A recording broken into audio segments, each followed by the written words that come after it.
नमस्कार, मी Shivaji Kamble. SK news Latur चॅनलमध्ये आपले स्वागत आहे. यंदा आंब्याला मोहर चांगला लगाडून आलाय. कैरी, आमरस, लोणचे खायला मिळणार म्हणून शेतकरी आंबा मोहराची काळजी घेताना दिसत आहेत. लातूर शहराच्या अवतीभोवती पूर्वी आंब्राया खूप होत्या, मात्र शहरीकरणामुळे त्या नष्ट झाल्या. आजही काही प्रमाणामध्ये ह्या आंब्राया आहेत.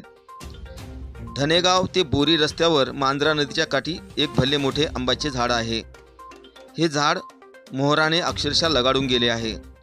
या झाडाच्या फांद्यांनी 50 माणसे राहतील एवढे घर निर्माण केले आहे. निसर्गाचा हा चमत्कार बघायला पाहिजे असाच आहे.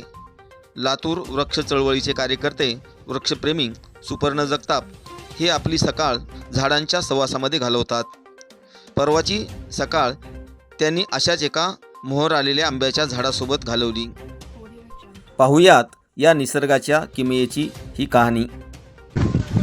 हे आंब्याचं झाड म्हणजे काय निसर्गाचा चमत्कार असतो. त्याला इतका मोहर आलेला आहे की पाहण्यासारखा.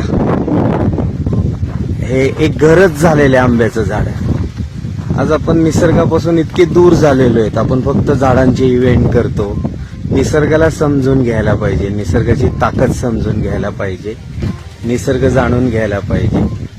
हे बघा, हे अतिशय म्हणजे झाड आपल्याला तर भरभरून पालापाचोळ्यातून खत देतं, पानातून खत देतं, स्वतःचं अन्न स्वतः तयार करतं आणि एवढे भरभरून फळ देतं. काय निसर्गाची कमाल आहे. ह्यामध्ये जाण्यासाठी असा रस्ता आहे, एक झोपडी. आहा, मोहरचा सुगंध जर तुम्ही घेतला, इथे येऊन प्रत्यक्षात अनुभवला. जर अशा पद्धतीचं झाड युरोप किंवा अमेरिकेत असतं तर लोक त्याला एक पिकनिक व्हिजिटर्स स्पॉट झाला असता. पण आपल्याकडे निसर्गाकडे बघण्याची अनास्था, आपल्याला एकदम डिजिटल माध्यमातून आम्ही निसर्गावर प्रेम करतो. पण प्रत्यक्षात मोहरचा सुगंध इतका, म्हणजे हे मध्ये आलोय झाडाच्या मध्ये. हे चारी बाजूने आपण बघू शकता. वाह, ह्याच्या फांद्या सगळ्या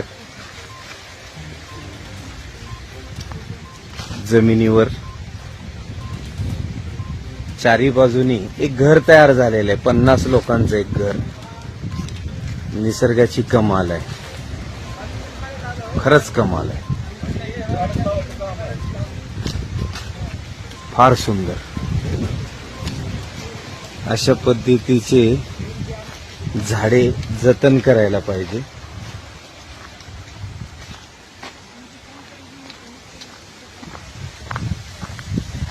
आणि फारच म्हणजे प्रत्येकाने एकदा व्हिजिट द्यावी असं झालं.